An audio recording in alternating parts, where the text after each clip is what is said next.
Fala aí, bom? Bom, eu sou o Doxo e eu espero que você esteja bem.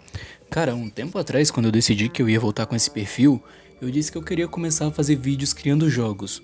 Isso porque a criação de jogos, os jogos em si, foram um dos principais, se não o principal motivo para eu ter me interessado pela área de TI, para eu ter começado a estudar programação e essas coisas um tempo atrás. Isso tudo porque lá por volta de 2014, 2015 mais ou menos, quando eu era muito viciado em Minecraft, eu jogava ele em um Pocket que eu tinha na época, eu queria jogar ele com mod.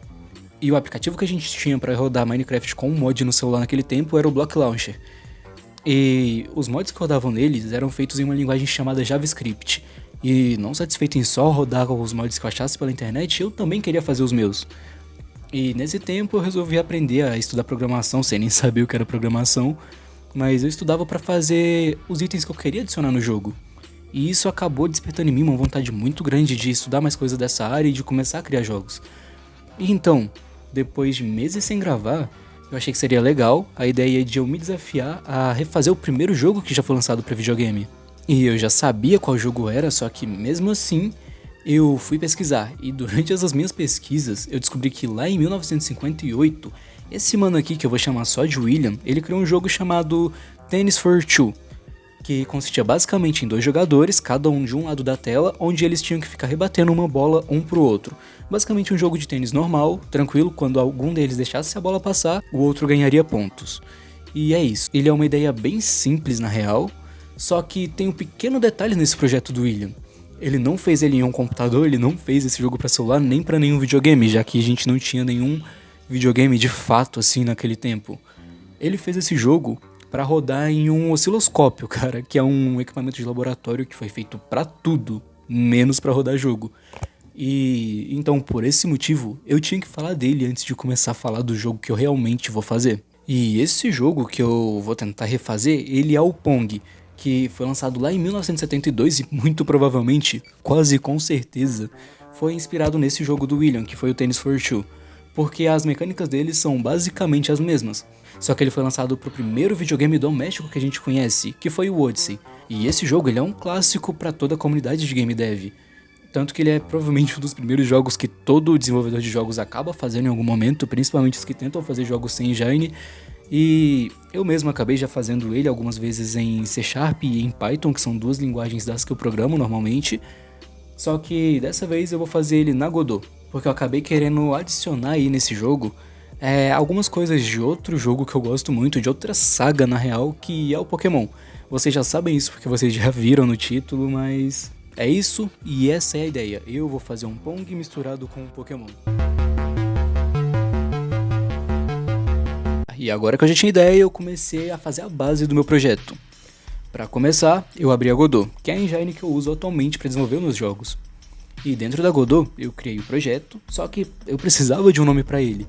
Como eu não tinha nenhuma ideia para nome, porque até o momento eu não tinha pensado em misturar ele com Pokémon, eu coloquei esse nome aí mesmo e foi. Eu criei o projeto. Já na tela de desenvolvimento dele, eu comecei criando duas cenas. E para quem não conhece a Godot, dentro dela, uma cena é como se fosse uma caixa onde você monta e guarda cada parte do seu jogo. Por exemplo, você pode montar um mapa, você pode ter uma cena só para algum item que você vai colocar dentro do mapa, uma cena para um jogador, uma cena para qualquer item do seu jogo. Enfim, cada parte do seu jogo pode ser definido como uma cena. E nessas cenas você pode colocar nodes ou nós, que são semelhantes ao que na programação, principalmente linguagens como Java e C#, a gente chama de classes e objetos, que tem scripts e funções próprias que são como moldes para criar cada objeto que vai dentro de uma cena. E isso tudo pode parecer muito complexo quando eu falo assim, mas você vai ver daqui a pouco que isso facilita muito o trabalho. E como agora vocês já sabem o que são essas duas coisas, a gente pode continuar. Essas duas cenas que eu criei foram a cena que eu chamei de main, que é a cena principal, e é como se fosse o palco onde o jogo vai acontecer, e a cena do jogador que eu vou falar melhor daqui a pouquinho. E eu criei esse primeiro player com um node do tipo personagem 2D, que ele é feito especialmente para personagens que já vêm ali com uma certa física e um certo controle de movimentação pré-programado, o que já ajuda bastante. Só que nesse caso, eu acabei removendo boa parte do que já veio no script dele e eu deixei só o que eu ia precisar. Daí eu só adicionei o meu próprio código junto para complementar o que faltava para ficar como eu queria. E para os controles do player, tem uma coisa que eu acho muito da hora na Godot, que é a questão do input map, que facilita bastante na hora de você definir ações para cada botão do teclado.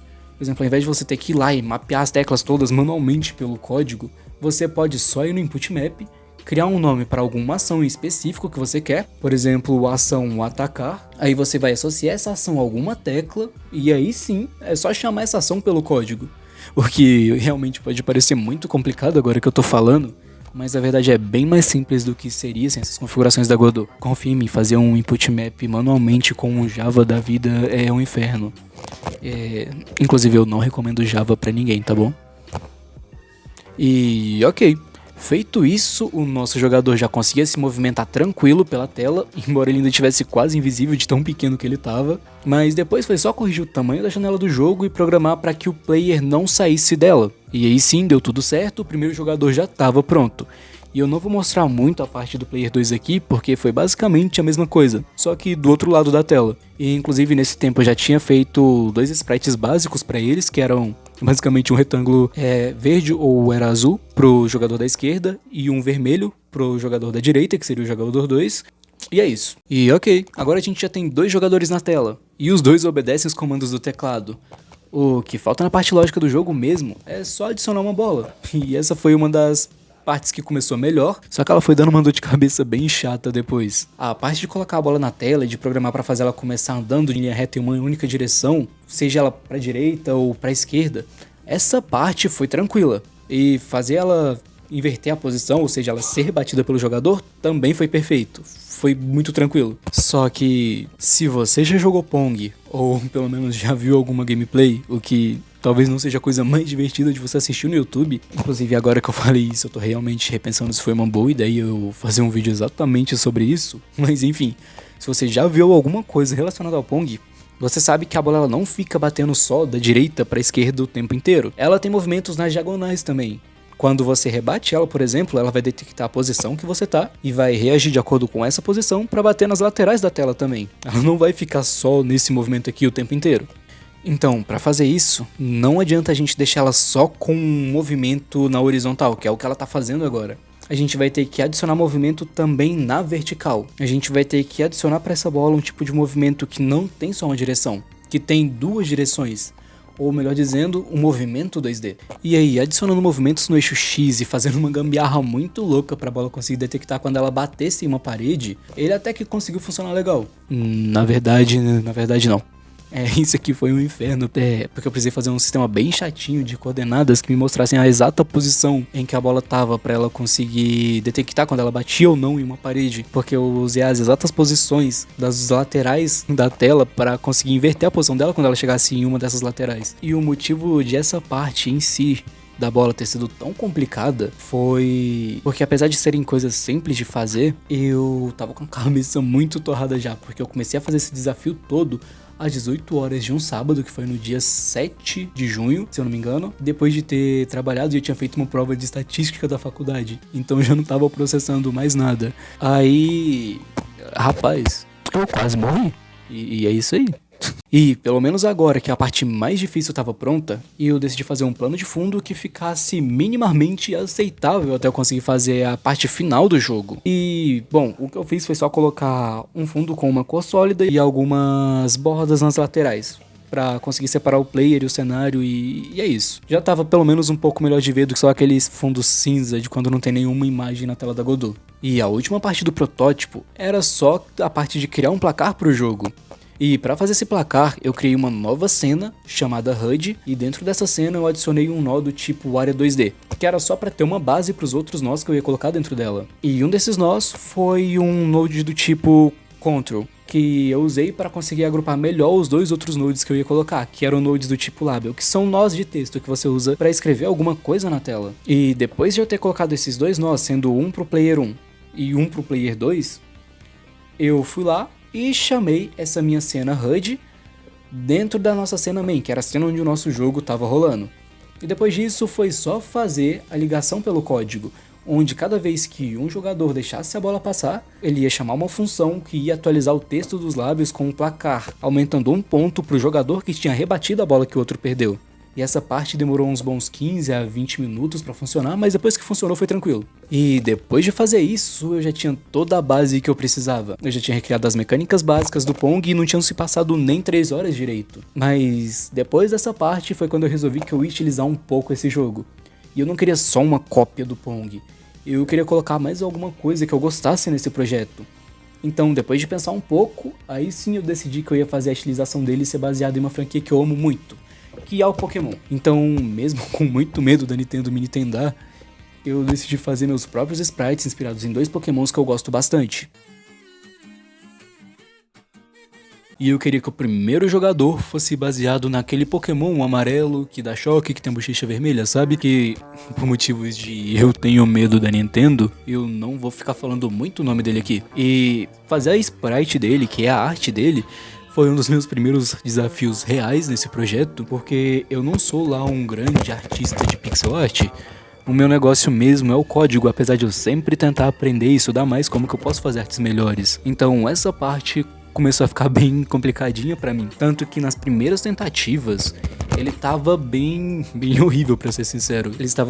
Ele tava parecendo aqueles bolos de aniversário temáticos, sabe? Que você pede um bolo de algum personagem e ele chega todo torto, todo fudido, todo podre. Tanto que eu pensei que não ia dar certo de forma alguma. Mas depois de algumas tentativas, eu tive um resultado que ficou até que razoável. Aí ele já tava aceitável. Ele não tava nem diferente o suficiente pra gente não saber quem era, e nem muito parecido ao ponto de eu levar 5 tiros do advogado da Nintendo. Agora, pro jogador 2, eu queria fazer aquele Pokémon que é o inicial de água do Pokémon Esmeralda. Só que no começo, cara, ele ficou muito feio. Ele tava esquisitão. Ele tava pior do que o Pikachu tava ficando. Porra, eu falei o nome, né, cara? E cara, ele tava parecendo um cachorro azul cheio de doença, ele tava horrível. E eu não tava entendendo por que ele tava tão feio daquele jeito. Mesmo olhando referências, ele não tava ficando nada legal. Um provável grande motivo seria provavelmente a minha falta de habilidade, com certeza.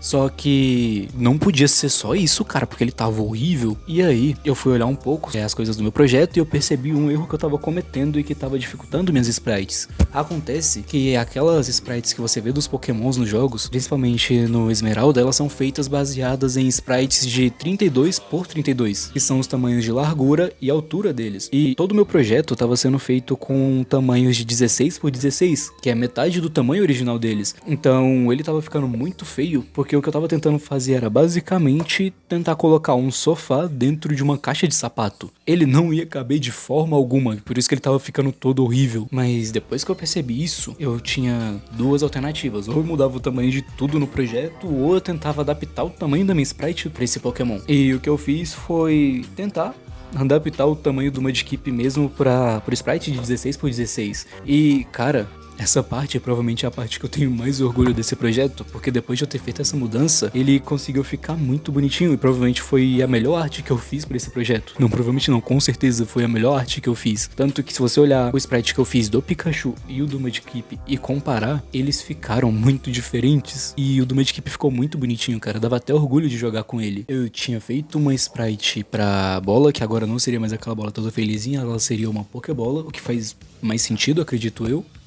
E depois de ter feito isso, já dava pra jogar muito melhor, ele já tava muito mais bonitinho, só que pra dar uma finalizada, eu acabei modificando o cenário, eu fiz ele ali de noite mesmo, em outro dia. Eu fiz ele ali em um tempo muito curto, mas ele até que ficou legalzinho. Pra proposta do que eu queria, ele tava funcionando muito bem, na verdade. E nessa parte, eu já tava meio que no meu modo criativo, então eu pensei, por que eu também não posso tentar fazer uma música pra esse projeto? Já que eu nunca fiz algo assim. E eu fui fazer. Só que um detalhe é que eu não sei fazer música. Tipo, nem um pouco. Eu não entendo absolutamente nada de música.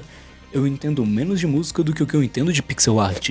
E eu já entendo bem pouco de pixel art. E mesmo assim, eu abri lá um site que é o Chrome Lab, que me permitiu e desenhando algumas notas na tela, até que ficou saindo algo que eu achei que ficasse legal. E essa parte eu não filmei, mas eu tirei uma print depois que eu tinha terminado, porque eu tava fazendo meio que por diversão mesmo, eu nem tava pensando em gravar essa parte. Só que eu fiz essa base, ele deu um trecho de 7 segundos que eu coloquei pra ficar repetindo em loop no fundo do jogo. E além dele, eu também fiz alguns efeitos sonoros básicos e acho que agora sim tava tudo pronto. E foi assim que nasceu o melhor jogo da história do mundo.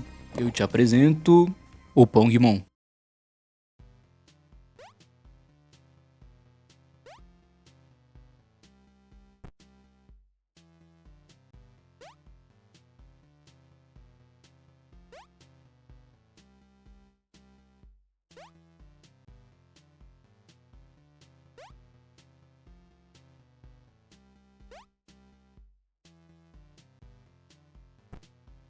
Depois de ter feito esse projeto e de ter feito tudo isso, eu descobri que ele foi um ótimo aprendizado pra mim. Porque eu errei bastante enquanto eu tava fazendo ele. Na verdade, eu acho que eu errei praticamente tudo e tive que refazer algumas vezes. Mas depois de tudo deu muito certo. E eu tava meio que adiando fazer isso tudo. Porque mesmo sabendo programar alguma coisinha ali, isso parecia complicado demais pra mim, porque eu não tinha finalizado nenhum projeto, principalmente algum jogo ou coisa do tipo, principalmente em um tempo tão curto quanto esse. E ver que no final deu tudo certo, ainda mais porque eu tive que fazer não só o código, mas também a arte e fazer música. Deu uma sensação muito boa de que eu conseguiria aprender esse tipo de coisas novas. E isso é uma das coisas que eu acho muito legal. Olha o gato. E isso é uma das coisas que eu acho muito legais no game dev. Sempre que você sai de um projeto, você sabe muito mais do que você sabia quando começou ele. E isso é muito bom, cara. Dá uma sensação de que você tá meio que vivo, sabe? Então, provavelmente eu vou fazer mais ideias como essas. Eu espero que vocês tenham gostado. E se sim, você pode considerar se inscrever aqui, curtir esse vídeo e acompanhar os próximos que vão sair. Bom, eu sou o Doxo, eu espero que você esteja bem. Até a próxima.